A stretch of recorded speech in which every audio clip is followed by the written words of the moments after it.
Today on Beardo and Weirdo and Bucko, Dave Buckner, we're talking to Stephen Ray and Big Dave, two people who are very close to Ozzy Osbourne, sharing stories and memories of Ozzy 1 year after his passing. Live from Baghdad. Enjoy. Live from the ISS. Long Island, Houston, and Las Vegas. Chris Cale is coming to you. If you want to see us at any of those cities in Long Island, Houston, Texas, or Las Vegas, all the info is at getgas.com. Getgas with 2 S's.com.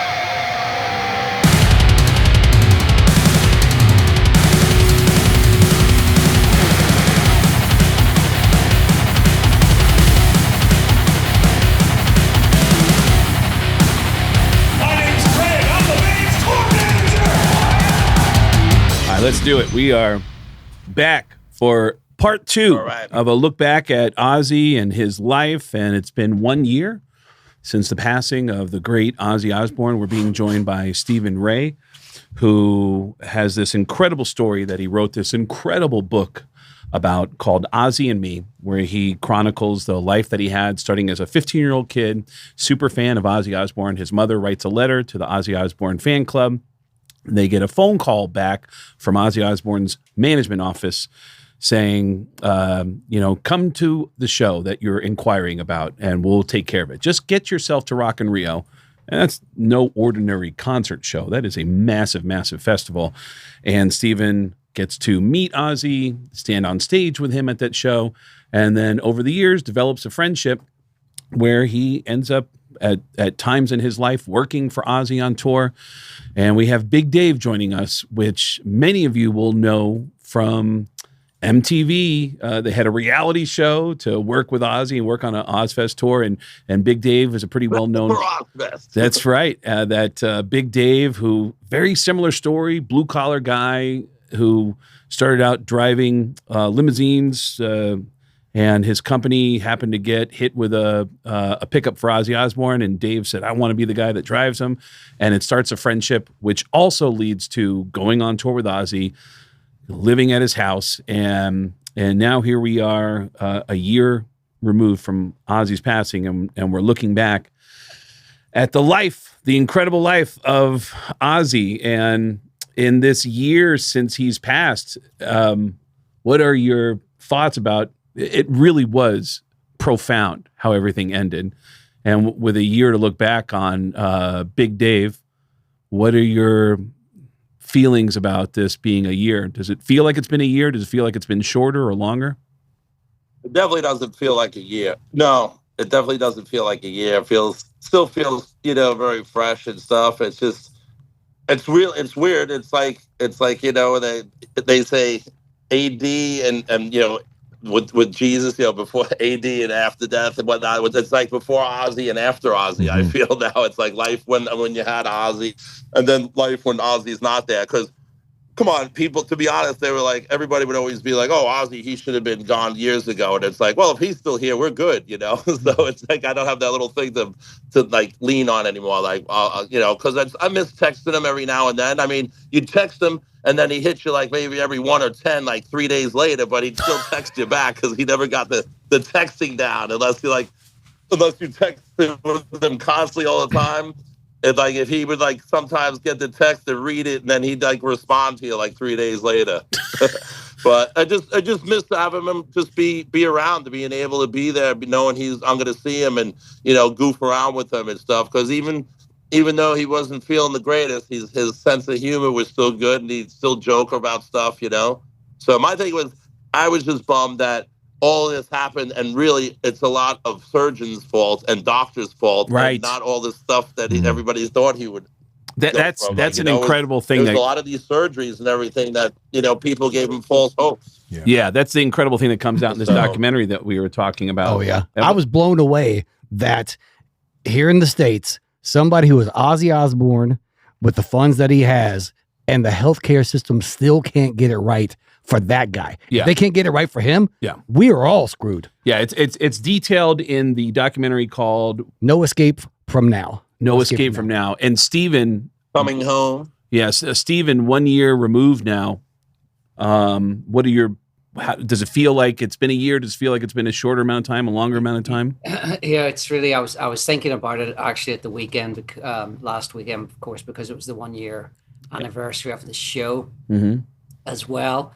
And yeah, in some ways it really just feels like yesterday, and then in other ways it just feels like a different lifetime. And what you said there in the introduction about it being profound the way it happened. What I think the further away we get from it, the easier it will be, because it was just so fantastic how he got to go out. I mean, he got to see how much he meant, and Ozzy really did suffer from imposter syndrome. He suffered from he was convinced that he was never good enough. And here he got to play a show in his hometown, like 4 blocks from where he grew up, and all rock royalty came to pay homage to him, for free. And they all just came and said, we want to play. And he really got to see what he meant to everyone. And I just think that was so fantastic how it played out, although it was obviously so devastating at the time. Stephen, I asked, I'm sorry, were you going to say something? No, go ahead. I asked you a question that I hadn't prepared to ask you, but something that you said the last time we talked to you last year, or earlier this year, I said, was there anything that made you realize the fragility of his health, that made you realize, oh shit, he's actually made a turn? And you said, yes, actually, he was always a guy that was hard to understand for a lot of people, but this is you saying, I was always dialed into him, but I started to notice that it became harder and harder to understand him on the phone. And I wonder, Big Dave, did you ever have a moment where you realize, just in conversation or just looking at him, that his health was taking a turn, Big Dave? From Baghdad? It was just like, it was like the progression, like you'd see him one time and it was more like the breathing. You'd see like how he was breathing and like heavier and just hurting. He was just hurting more. He was in pain, and he was, and he doesn't like to like sit there and complain about it, but he just takes it. But you could see how it was affecting him, and just the fact that he wasn't able to like walk around like he used to, like watching the walking deteriorating over the year or so was kind of like, that was a little disheartening, That was something I saw in the documentary too. I recently had a back injury, and Ozzy was talking about how the pain was just making everything miserable. Like he had zero want to do anything because the pain was so overwhelming. But then talking about him being able to come alive and do that last show, that just shows the power of purpose. He knew his purpose, and he would always come alive. Anytime he was working on music, he would go into the studio. Hey, everything's good. Forgets everything. It was on those moments on the couch when he was like not feeling motivated and just allowing the pain to take over. So as much or as little as my back pain was, knowing what he's going through right now, I'm a bitch. Yeah. That man was strong and he knew his purpose. He did so much for so many people and got up there, got on stage, went into the studio, gave us those last couple albums as well, in pain with that neck surgery, and then, the deterioration of further health. So yeah, I gained an even bigger respect for Ozzy Osbourne than I previously had in going through that documentary and reading Stephen's book. The details. Go ahead, Stephen. Go ahead. Sorry, just remind me. I think the movie's called The Wrestler with Mickey Rourke. Maybe? Yes. Yeah. Yep. Seen it, yep. But there's like a wrestler and he's kind of down and out or whatever, and he has all these health issues. And there's a line in there which I think is a brilliant line. He says something like, he's basically told if he's going to, if he keeps wrestling, he's going to die. And there's a line in there and he's in the ring, and he says, it's out there I struggle with. It's in here that I know, what to do or whatever. And I think that was Ozzy. When Ozzy was in the studio, when he was on stage, he came alive and he could battle through anything. Yeah, and that's pretty evident in that documentary as well. Yeah. And again, music was his best medicine. Yes. The other medicines were failing him. That medicine was working. And there's no question that Sharon, being the absolute protector, but also the driver, helped facilitate these things to happen. Like, I love a good Sharon Osbourne overprotective mama like story. And I know of one from working on the Howard Stern show, which is fucking incredible. We had the Insane Clown Posse, and I don't know why the Insane Clown Posse were talking shit about Ozzy, but I don't know what the origin of the thing starts with.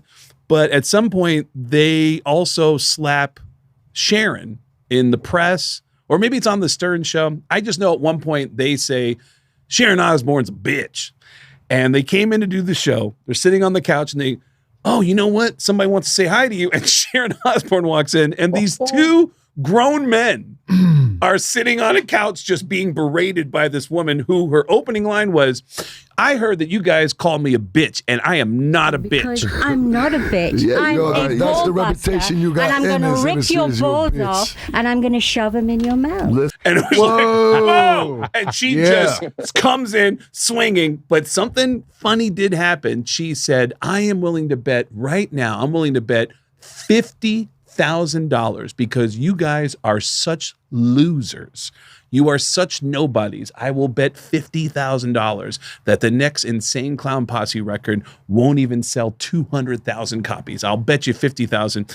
And Violent J says, he goes, how about we make it 400,000 copies. We'll sell 400,000. She goes, oh, you don't have it. You don't have enough money to even pay the bet, but I'll bet you 50,000. And they ended up selling over 500,000. They went gold on the next album. Shortly after that, Sharon had a health scare. Did she have a cancer scare? Did Sharon have a cancer scare? Violent J. I think it was right around there, yeah. Yeah, Violent J sent flowers to Sharon Osbourne. As you would, as you should. And there was a card attached that said, you can't die, bitch. You owe us $50,000. It's the great, which I have to believe, as tough as nails as Sharon Osbourne was, I bet she laughed at that. Yeah. I bet she laughed at that. And I saw that video. I had that in the 90s. Did you send me that? Yeah, because it was actually on. It wasn't just in the radio show; it was on the TV. Oh yeah, because it was Howard TV, ETV. Yeah, they've been playing it on Stern. Yes, on Stern. So I'm wondering. I'll start with Steven first, and I know that there's part of both of you that doesn't want to reveal some of these stories, but I'm just asking you: can you just share a protective mama bear story about Sharon Osbourne? She was known to poop in boxes and deliver them to people that she didn't like. So yeah, she I'm sure I'm not telling anything here that everyone doesn't know already, but that's what she used to do. Tiffany, for instance, Tiffany, Sharon, again, I'm not giving away any secrets here. Sharon has expensive tastes and she loves to shop. And so she would buy, I was lucky enough one time she bought me, I'd gone and spent Christmas with them, and she'd taken a picture of me and Kelly by the Christmas tree, and then in New York she went to Tiffany's and bought me a Tiffany's frame to put this photograph in, which I still have today. So you would get a Tiffany box if you ever got a Tiffany box from Sharon with that distinctive, sort of cobalt blue color or whatever. It was fabulous. But what she used to do was repeatedly send them to Tony Iommi, and he would open them and there would just be a turd. Oh my God. And it would be Sharon's turd. She'd poop in the box and send it. Well, you would have to ask her that. But I think my understanding is there was a variety of turds. Turd suppliers. Sometimes it was her children. Sometimes it would be if it was perhaps one she liked. I don't know the quality control on that particular situation, but I know she used to love. I love to do that. See, with the number of dogs they had in the house, I just assumed it was dogs. Would think, yeah. She had some big dogs too. Big Dave, please tell us a great Sharon Osbourne protective mama bear story. I don't think I have any of those protective stories like Steven. I was trying to think of something, but Yeah, I don't really remember any of those stories that she did. It was more just the ones that I heard, from back in the ELO days when she would like pee in somebody's bag and give it back to them and stuff like that. But she never. I just got to sit back and watch her like yell at band members and stuff, which like, in itself is. I thought is great. Jacoby get yelled at? Yes, sir. Dave Yes, Buckner, sir. step up to the plate, Mr. Buckner. I remember seeing him coming in there getting his up and coming. I remember he did something or whatever, but he had to go report. I forget the venue. It was a amphitheater on the East Coast, Ozzfest 2001. Papa And Roach is on the tour. Papa Roach were dead smack in the middle of the lineup, and which was a great slot. And we were still young and rambunctious. We still hadn't really learned, all the ins and outs of touring on, big tours like So that. you had the self-awareness of Stephen Ray is what you're saying. Just about. Yeah, I would say. So we would do wild, wacky shit. I remember like Kobe on that tour, there's footage of him like puking on stage and then rubbing his face in it, a la Gigi Allen. And Oh, wow. there was another bit we had done where like he was doing some kind of crazy antic and then collapsed on stage. And at the end of the stage, as they had the rotating stage in between bands. That's how they did it. The For Ozzfest. set changed so fast for Ozzfest. So I jump off my riser and I won't tell that story. Anyway. What, what's something with you and the puke and the... I think he had done his puke bit, and then I decided to add to the chaos, and like I stand over him in my black Dickies, and next thing you know, there's like just liquid flowing down my leg onto my singer, and I'm hands raised in victory, and that's how we exited the show. I don't know if anyone even knows that, but yeah, it happened. Wow. But you got in trouble. The So, band Papa Roach got in trouble. The with shit. pinnacle of the trouble we got in. We never got in trouble for any of that other stuff, Okay. but the one time we You did can get in puke trouble. and pee on each other if Yeah. you want. Well, Sharon's into that. Clearly.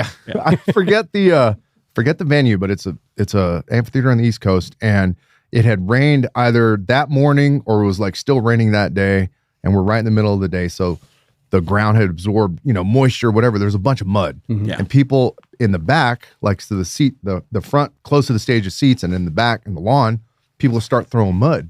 Okay. And then Kobe says something like, "I see you guys throwing mud back there, like, all right, chuck it at us, like start a riot or something." Like he literally said start a riot. Yeah, he literally like almost verbatim.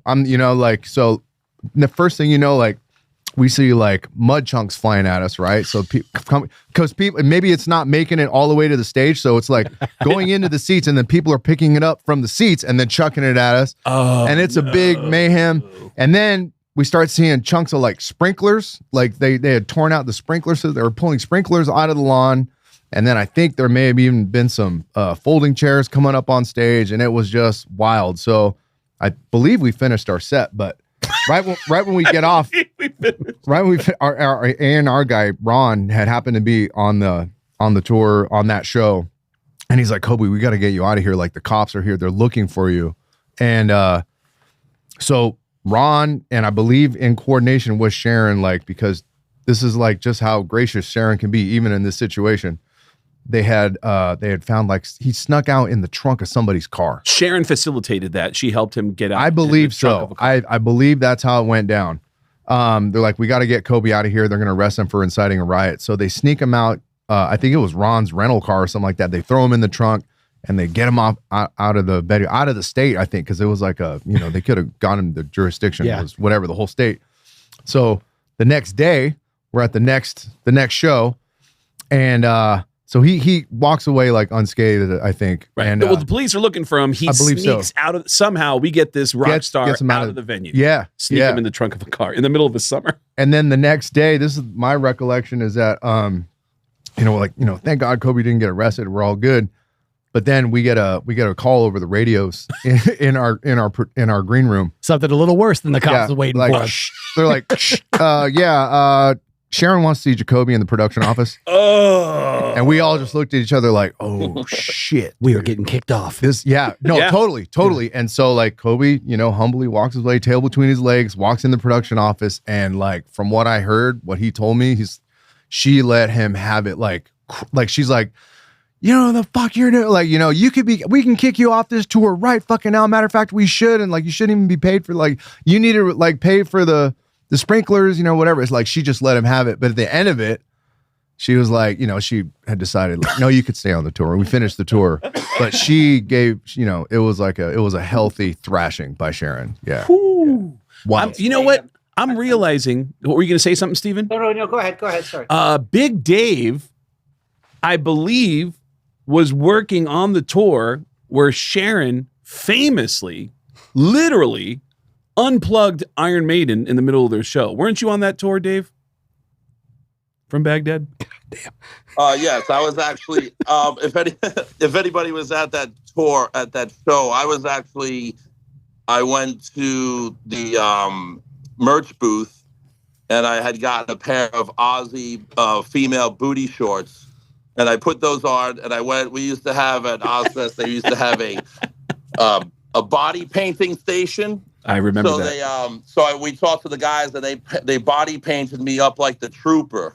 So I had the Trooper outfit that Dick Face wears, Bruce. Oh my goodness. So what happened was Shots they played fired. the Trooper, and I grabbed an American flag on a pole, and in the middle of the Trooper, I came running out, and I started running around with the American flag on the stage. No shit. With the American flag. Other people were throwing eggs because they had the British. There was the British thing, so he was running around with his flag, and then I had my flag, and I don't know why, but instead of like all these people tackling me, they were just trying to grab the American flag instead of just taking my ass out. So I was able to run around for a while, and then I ran out into the crowd. So that was my participation. But if you ever hear like the bootleg CD or something, like after that song, Bruce Dickinson's like, apparently someone has gone to the grocery store tonight. And because there was like eggs and all this other stuff that they were throwing, and then the drummer had a pad. They were like, that was their last show on the tour. That's why they chose that one. So for the whole tour, Bruce Dickinson was like, "Oh, we're not part of some reality show. We're not some band that gets together." So he's basically taking the shit out of Ozzy and Sabbath. They waited till it was their last show. And then my buddy knows the drummer there at the time. Was it Nico, whatever? Yeah, and Nico McBrain. They had to pack his drum kit up, and it sat with egg for like 2-3 months in storage. Oh, so when this guy took it out, he said it was a disaster. Oh, so, no. And just hit the singer, and it was just hit everybody at that point. Oh man. What a wonderful story to share on the 250th birthday of the United States. There is a thing. Held that flag high. There is like a thing with Sharon, and even before my time, even before Dave's time, there was Carmine Appice. Do you remember him? Oh yeah, of course. Yep. Vanilla Fudge, and he joined Ozzy's band for a short time. I never knew him. It was maybe a year before the first Ozzy show I saw. But there is the famous story where with the merchandise, because he was a bit of a name when he joined Ozzy. So one of the things he insisted was they sold Carmine Appice merchandise, T-shirts. And when they had their falling out, Ozzy and Sharon tended to fall out hard with people. Yeah, I think, and they had the falling out, and they got all his T-shirts from the merchandise stall. And the two of them sat and cut out every single T-shirt. They cut his face out of them. No shit. See, that's an amateur hour out of Carmine. That's why you put them only on your website. Yeah. ChrisKale.com for all your Chris Kale needs. This was 1983. Yeah, before there was a website. There's, Steven mentioned. Steven, in your book, didn't you say did you say that in the book? I think I read last night that Vinnie, his brother, ended up playing with Ozzy as well later, he ended up he ended up playing with Sabbath. So what happened again? That was like a little funny story. Was that Sabbath reformed, and then Bill had a heart attack in rehearsals, so they needed a drummer. So Carmine had played with Ozzy briefly in like '83, and then Sabbath reformed, and this would have been maybe about 98, 99, the end of the 90s. So Vinnie, of course, had been with Black Sabbath, the Mob Rules album. He had played with Sabbath before. So they brought him back at the end of the 90s.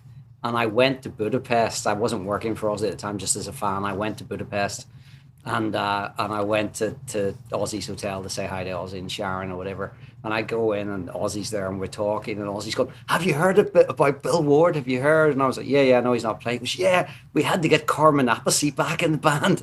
I'm just like, it's Vinnie Appice, Ozzy. It's his brother. He's in your band. They've had all these rehearsals. They have their first show tonight and Ozzy's got the two brothers mixed up. He's going, yeah, we had to get Carmine Appice. And they don't even look alike. They don't even look remotely alike. They are two very distinct looking guys. Oh, that is hilarious. With the hard years that Ozzy had, they probably did look alike to him. You know, there's a couple of funny notes that are like Steven mentions about after those final two shows of the No More Tours tour in Costa Mesa, that Sharon had actually put a lot of time into this decoration that she had backstage, that it was the final show of what was going to be the final tour for Ozzy.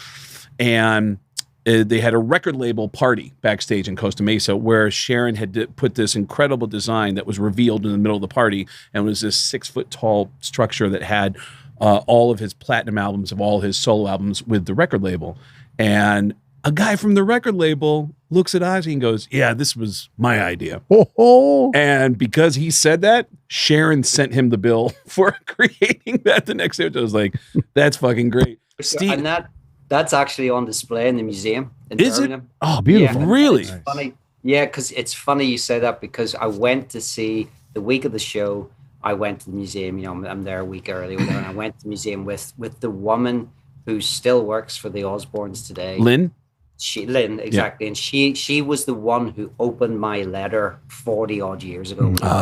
And I went with her, and it's right at the start, as you're saying, it's a huge big display. And Sharon, the guy who still works for Ozzy, who worked for Ozzy 40 years ago, she had sent him around record shops in LA to track down the original, like the original issues. And then Sharon had done all this, and then this fucker is like, oh yeah, this was all my idea, and I picked this wood for you, Ozzy, because I thought you'd like it, and I did this and I did this. But that's on display in the museum in Birmingham. And I said to Lynn, I went with Lynn, I was like, do you remember the story about this? And she's like, no. So yeah, it's good for Sharon. I'm super excited because and you're gonna fucking pay for it. Yeah. We're actually playing in Birmingham January, February, I believe, because we're going over there with Lamb of God and Bleed From Within. So I'm super excited about being able to go to check out all the different Ozzy Osbourne stuff that they're in Birmingham now.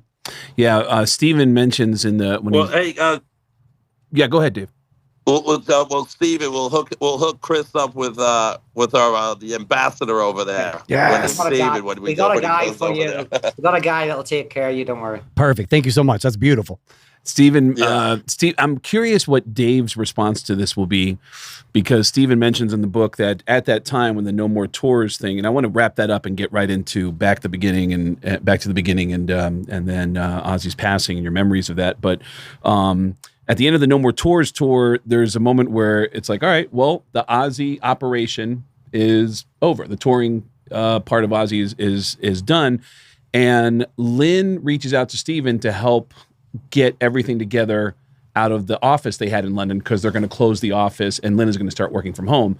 And Lynn mentions, if you want anything to take home with you, you can take whatever you want that we're not going to keep. And so he just mentions it in the book, but he doesn't say what he took. And I'm curious, there are moments like for me, working with Howard Stern, there are people that just send Howard free shit all the time because he's a famous guy. And Howard, it's pretty cool of him. He'll just set out a box. He'll take inventory of everything that's in there, but he's like, take whatever you want. I'm not taking it. And I'm just curious, Big Dave, have you had a moment like that where it's like, oh, do you want that? You can have it. And what is your greatest memento that you were able to take from all your years of being with Ozzy?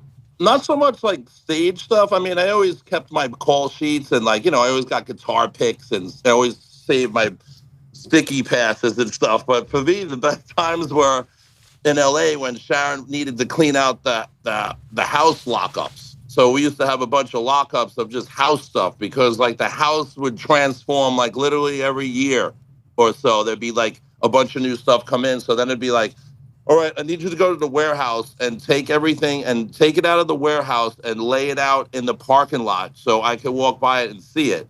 So we would take a warehouse that had a 10,000 square foot warehouse that had Home Depot shelves that it'd fill and we'd take as much stuff as we can. We'd lay it all out. She's like, I want that, keep that, take that here, whatever. She's like, you want that? Take that. You want this? Take that. And she's like, just get it out of here. Wow. So there's like a bunch of stuff in our church, which works great. Like I got like a great rug from her and like cool stuff like that. Not so much any of the Ozzy stuff. Like I just have my own little stuff, but she gave some great stuff for our house that like, you know, she didn't want anymore. She's like, you want to take that stuff? I know you like that shit. Just take it. I was like, okay, cool. So I have cool like candelabras that she had given us and then rugs and stuff like that. So it's more stuff that doesn't say Ozzy. Right. It's just more like some, I was like, I'll see it like, I'll be watching old episodes. I was like, oh, there's that candle holder that's sitting right here in the house. Stephen, I saw when Craig said that you had mentioned it in the book,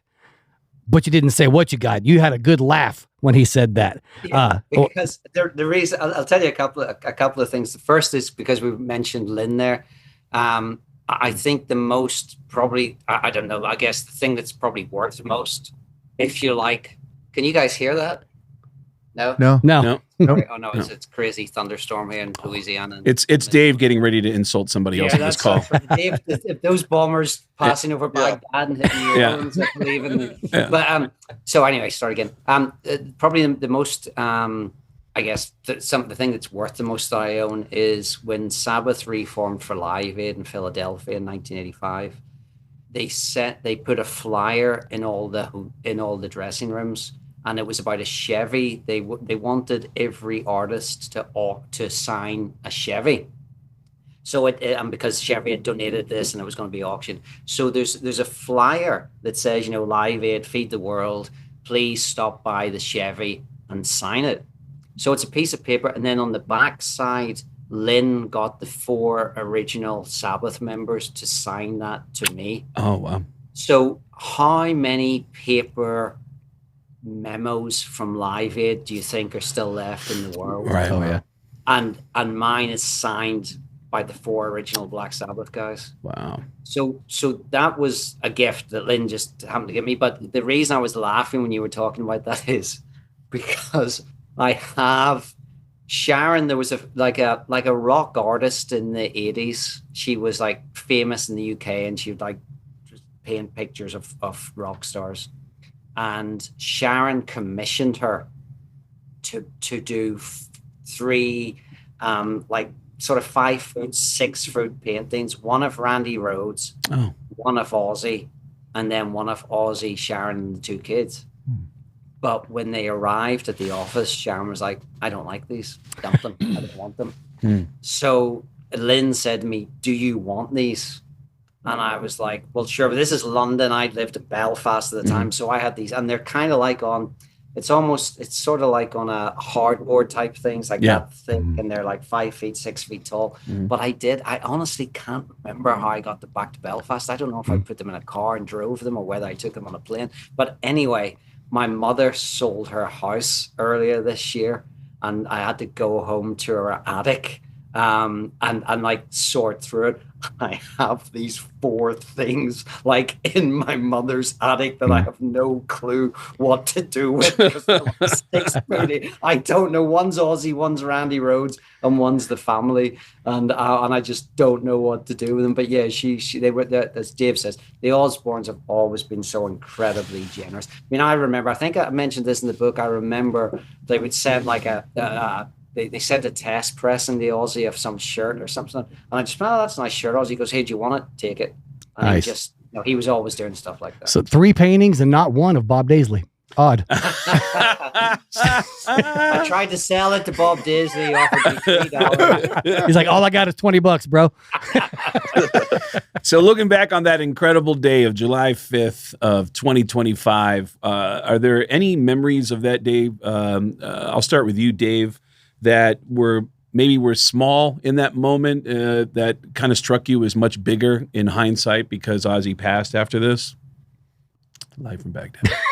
They were just kind of, I mean, it was just, the whole day there was nothing small about it, anything. Anytime like people came into the room and saw Ozzy, like, you know, that was emotional. I was there, like, you know, then like, you know, even like Ozzy meeting Axl for the first time. You thought Ozzy would have met Axl at some point, at somewhere, but just different moments like that. And I'd say a time where I didn't know that was going to be big, but I filmed it anyways. I had to go fix Ozzy's chair like during Youngblood set.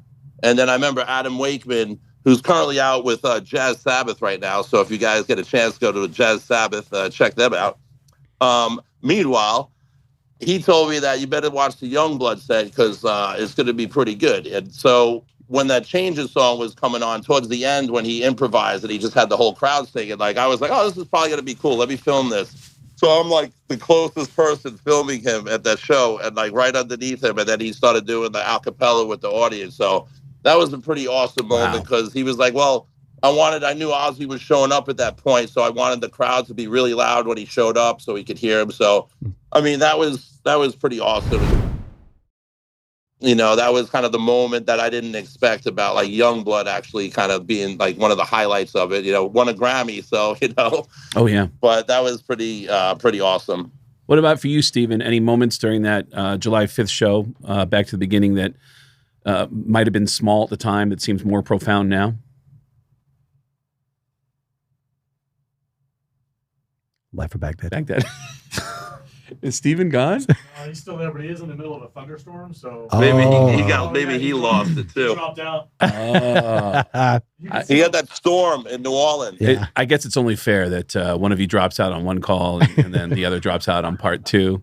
And you were talking about Youngblood Yeah, just that's why now. you have to have the both of us. You were talking about Youngblood. Yeah. He's been very emotional on as of late. Yeah. I just want to send a message to Youngblood. Fuck what anybody says. Fuck what anybody says. You had Ozzy and you. You were the two things people were talking about at the Black Sabbath reunion. Yeah. You're fine. Yeah. You're fine. Get off the internet for a little while. Maybe come in Vegas and hang. Youngblood was actually the only artist. Geezer gave him a cake, but Youngblood was the only artist that went into the room and actually brought something for Ozzy and gave him a gift and stuff like that. So people can say what they want, but they really don't, like, you know, Machine Gun Kelly and all. They have their own relation. So all we know is we know what the kid had brought to the table, and he never, when he first got into the thing, because Kelly Osbourne got him in. So he went to Kelly because he was friends. He'd say, "Hey, will you be in my video?" And she's like, "I'm not available. I'm out of the town. But you know, my mom and dad will probably do it." I mean, that guy probably lost his fucking shit when he heard that. Absolutely. And then, so they did the video for him, and then he's always been cool, and you know, and he's always been supportive. So it's like, yeah, he's probably going through stuff because people are saying stuff. But I met him; he's a cool dude, and you know, we just have to, you know, see how he handles it. You know, Exactly. Yeah. Just don't forget what really matters. Yeah. You've got the love and support of people out there. Turn off all the other static, all those distractions. You're fine, man. You're fine. We love you. I'm curious because Dave Buckner in studio, you got to tour with Ozzy on the Ozzfest tour with Papa Roach. Sure. Did you get a lot of interactions with Ozzy? I mean, it sounds like a lot of the bands it was minimal because there were Not so too many. artists. Not too many. No.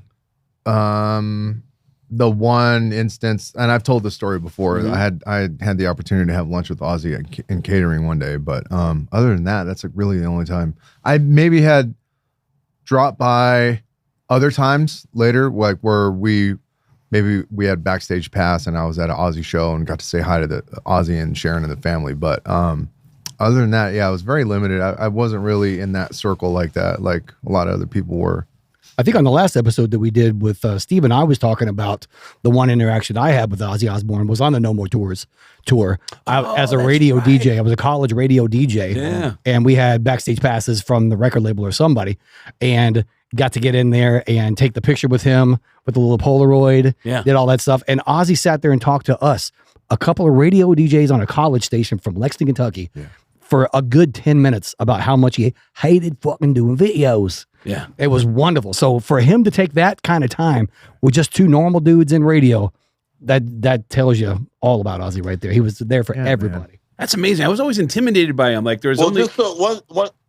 Go ahead, Dave. One thing about Ozzy was he was always about the fans and giving things. Like he might complain about having to do the interview, but then when he did the interview, he did it. He didn't just like do a half-ass interview. And like when we would do signings, they were like, well, you only have to stay 2 hours. And he's like, no, he's like, these people have come and stayed. He's like, you know, just make sure, you know, the people don't get back in the line. But, you know, he did signing. They was like, oh, we're going to cut it off for 2 hours. And then it took 6 hours. He waited for everybody to do the signing. That was a free one. It was a free record signing and free book signings. And he would stay, and then our publisher or whatever, they're like, wow. They're like, with the other people, they just leave after 2 hours. Like, I can't believe you're staying here and stuff. So he's always like I always said, if he was normal and he was allowed to, like, I would have brought him to Queens and he would have been hanging out with my Queens friends, having beers and just chilling and acting like a normal person, so that he was never bougie about anything, He was always thankful.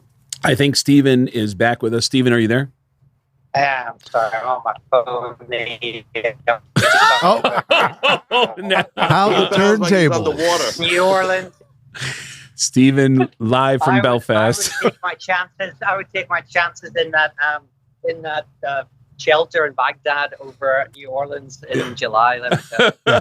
Yeah, New Orleans doesn't have a history of dealing with bad weather very well. Well, we can hear you okay now, Steven, but I wanted to ask the two of you, what was the difference between, because the two of you have this unique experience of living at Ozzy's house with the Osbournes. What was the difference between on tour Ozzy and home Ozzy? Steven, starting with you. There wasn't one. Oh, really? Well, describe that. What do you mean there wasn't one? Like, Ozzy was the same guy, whether he was playing to 100,000 people in a stadium or whether he was sitting in the kitchen having a cup of coffee. I mean, Ozzy was Ozzy, like Dave says, he's just a regular guy. And he was a hypochondriac. There was always something wrong with him. So before every show, he was like, I can't go on tonight. I've got, my this is gone, that's gone. I can't do this, I can't do that. And he was the same at home. Maybe he was always going to doctor's appointments. I need to get checked for this. I need to get checked for that. I need to do this. I need to do that. So he was, and he would sit. And again, Dave will have his, I'm sure, have his own stories. But, he was the big World War II buff. He was a big history buff.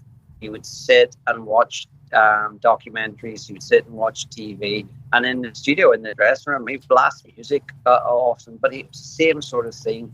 Ozzy spent his life like on the road, and until the later years, of course, but for most of his life, he was on the road.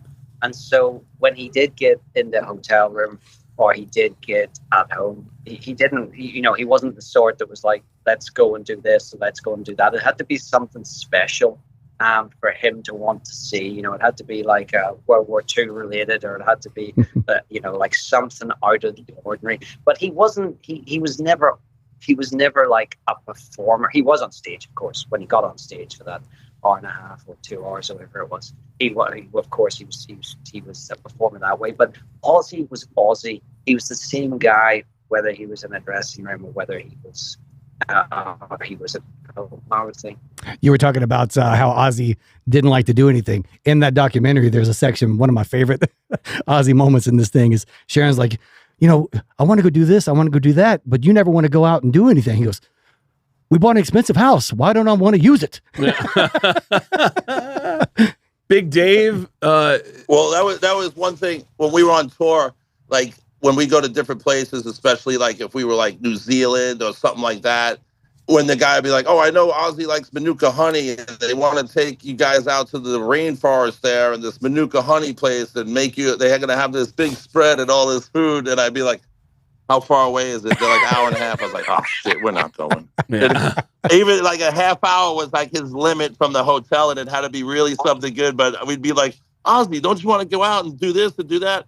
Now, to his credit, he did charter a boat one time, and we went out on the ocean for like 7-8 hours fishing. But yeah, he wasn't a big traveler because, he wouldn't be able to do stuff for a while. Like he'd be into doing something, and then people would start coming up to him and stuff like that, or trying to see him, and he hates telling people no, so that's why I'll just stay in a hotel and watch my movies.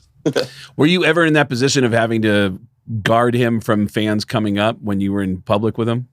Oh yeah, all the time, because it was like a lot. Even like that's how it started, kind of like with the limo thing and the vans. Like he took vans with me. Like we had like the 15-passenger vans, or like the custom vans, but I ended up turning into like a second security guard because a lot of times when they would come into New York just to do some press and stuff, and they wouldn't hire the security guard as often and stuff, because they were just kind of getting into this thing. You know, when I first started driving Ozzy in '96, there was nobody outside the hotels. There was this one guy would be outside the hotel with his albums, and then a couple years after that, once the Osbourne hits, then it was crazy. So yeah, so I'd end up like, you know, kind of pushing fans away. But in typical Ozzy form, he'd be like, "Look, put all your albums in a fucking pile and I'll sign them." So then everybody used to put them in a pile. I'd be like, "Make sure you know which is your album." And I'd take all the albums upstairs and he'd sign all the albums and I'd come down and give it to him. Oh, so wow. he was always trying to be accommodating to people, you know? Doesn't that blow Even though, so if you watch some of those there's some videos where like people run up on stage and we were like trying to get the guy off stage, and I was like, "No, leave him here. He's all right. He's all right." So then I'd have to stand behind him as they're like singing. Then he'd be like, "All right, get him out of here." Doesn't it blow your mind as musicians that the thing, like, we all grew up with Ozzy being like the superstar in our lives, Yeah. and the thing that made his fandom go absolutely insane was his reality show? Oh yeah. I wonder if the type of fan changed at that point once it went from heavy metal god to reality TV superstar. I would imagine that's a whole different level of fame and a whole different type of Absolutely. fame, Great right? question Yeah. for Dave. You were there for that. Did the different type of fans Well, it start was showing? funny because we would go to Gleason's Market, you know, that place in Sure. Santa Monica. It's like Whole Foods on steroids. Yeah. As far as the prices. Yeah. So that's where you'd see everybody there. So like TMZ would hang out there a lot, but like Ozzy, I'd go shopping like right when the show was hitting, and these old people would come up to older people, like, you know, 50, 60-year-old ladies. They're like, "Oh, we watch your show and stuff like that." And she's like, "Oh, what do you?" He's like, "Well, I got a show tonight." They go, "What do you mean?" He's like, "Yeah, I'm playing a show over there in LA at the Coliseum." They're like, "What do you mean?" He's like, "Yeah, I got a show. Like, I'm playing music." And like, so a lot of people didn't even know that he had like a band or anything. Get out That's of wild here. to me. That I can't even. Episodes. I can't even Yeah, with they that. were like, "Who That's is this guy?" insane. That's insane. Yeah. Same thing happened I with was Gene like, Simmons. he's like, "How the fuck do they not know me?" He goes, "I told you people don't know me." I go, "Ozzy, you found like the two anomalies in LA that didn't know who you were." I went to a Poison show after Bret Michaels had the Rock of Love, and I was in this show just looking around. I'm like, this is not a rock show. No The shit. vibe was ugh. Yeah. Really? Oh yeah. I think I left after like 6 or 7 songs. I'm like, I can't do this. I'm out of here. Really? Oh yeah. Wow, that's fascinating. How do you mean, Chris? Like, because there was the fan energy was You could different. tell it was a TV fan audience. Yeah, it wasn't a rock They were fan. all wanting to see Mr. Here's, we're going to get on the bus and have the Rock of Love guy. It was all that. And yeah, it was a total different vibe. Yeah. Wow. That didn't have the butt tattoos and the fucking- Oh, that's what turned them off to the Poison show, not the music or anything, just the girls in the stand. Not that Poison should be turning you off. Big Dave smacking everybody around. Everybody going to get it from Big Dave.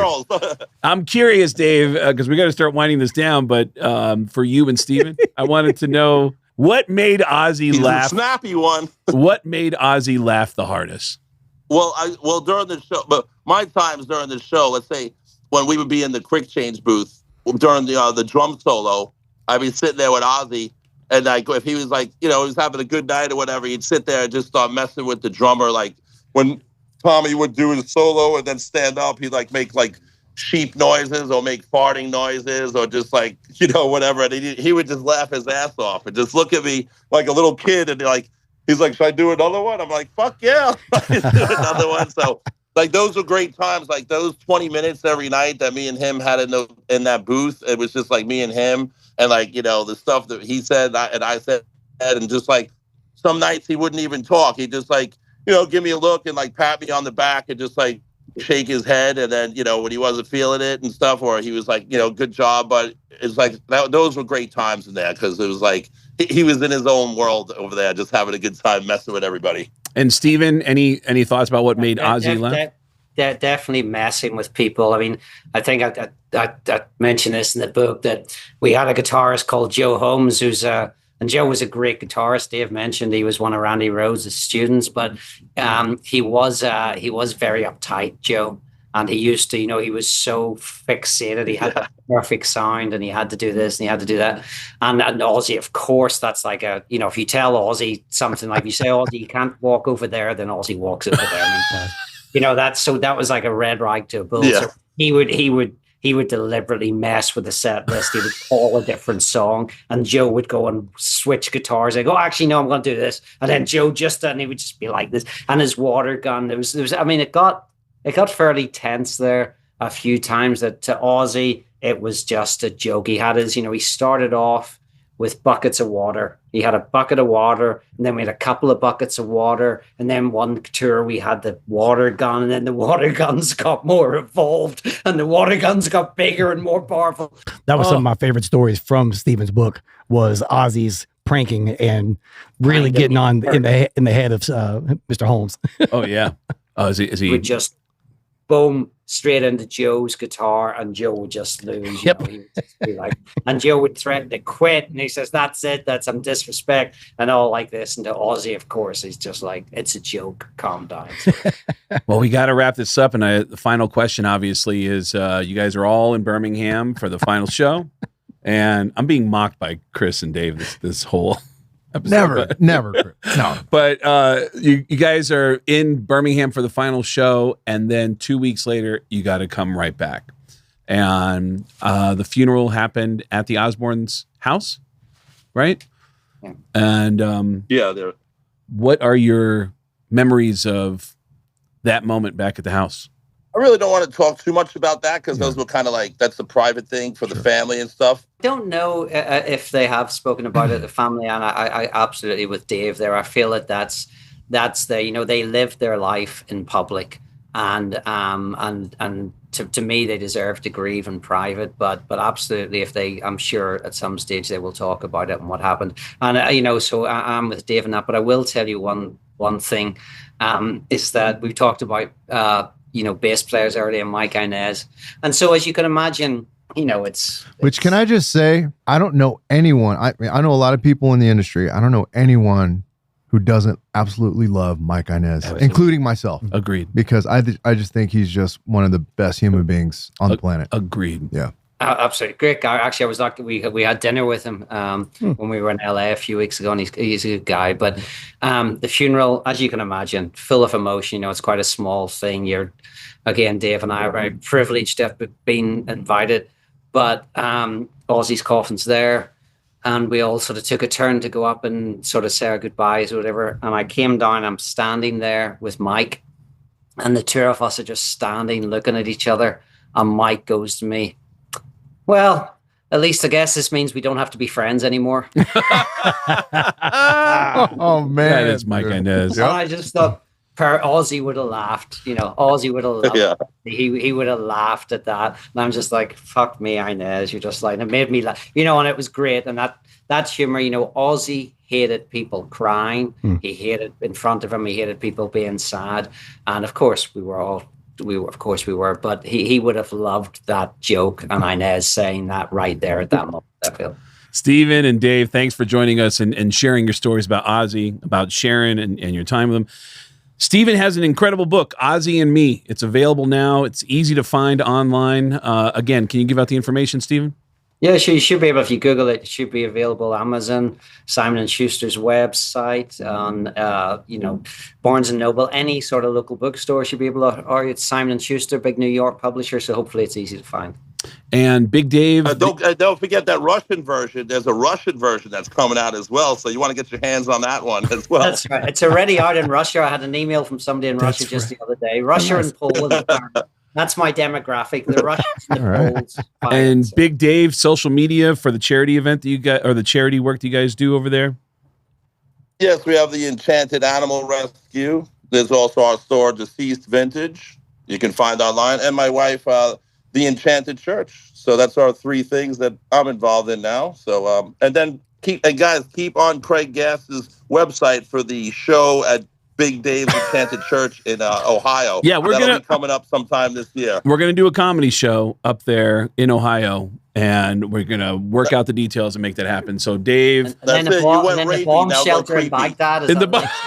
That's right. Well, thank you guys for joining us. That was absolutely incredible. Thank you guys. And just an incredible couple hours of stories. So thank you. And we will have to do it again because you guys are just such a wealth of stories. So thank you. Thank you guys for your time. And we'll see you guys next time. All right, brother. Beautiful. Thank you. Thank you, gentlemen. See you, Chris. We'll see you. See you guys. See you guys. See you, Dave.